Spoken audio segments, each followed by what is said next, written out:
Something about it being super cold and dark outside puts me in the mood for an awesome winter thriller. So here are my top recs for winter thrillers. First up, we've got my favorite book of all time, The Silent Woods by Kimmy Cunningham Grant. This is so tense, so atmospheric. It's about a father and a daughter that live in a cabin in the northern Appalachian wilderness, and they never leave. Nobody comes there except for one person, the father's old friend.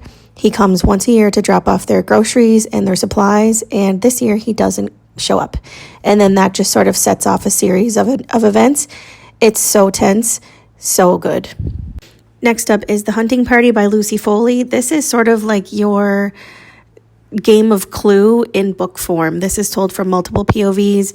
A friend group, they go to sort of like a little reunion in the Scottish Highlands, and someone is a murderer, someone doesn't make it, and you're constantly just trying to figure out which one of them is the murderer, and it's a really fun time.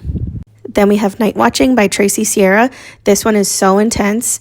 Your heart will be pounding, your palms will be sweaty. This is just so freaky. It's about a woman with her kids. They're upstairs in bed in the middle of the night. Somebody breaks in, and now she's forced to, keep her children safe. And it's just, the twists don't stop in this one. I promise you probably won't be able to put this one down. Then we've got An Unwanted Guest by Shari LaPena. This is another classic whodunit, but it's just done so well.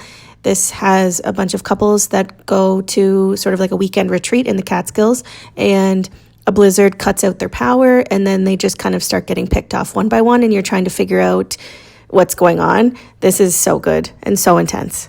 This was one of the books that solidified Shari as one of my auto-buy authors. Then we have We Used to Live Here by Marcus Cleaver. This is actually supposed to be turned into a movie on Netflix starring none other than Blake Lively. This one is about a couple that moves into this big old home that they plan to flip when a family comes to the door and they say they used to live here, so they want to kind of see inside the house. Once they come inside, weird and unexplainable things start happening. This is so creepy and so just tense. You will love this.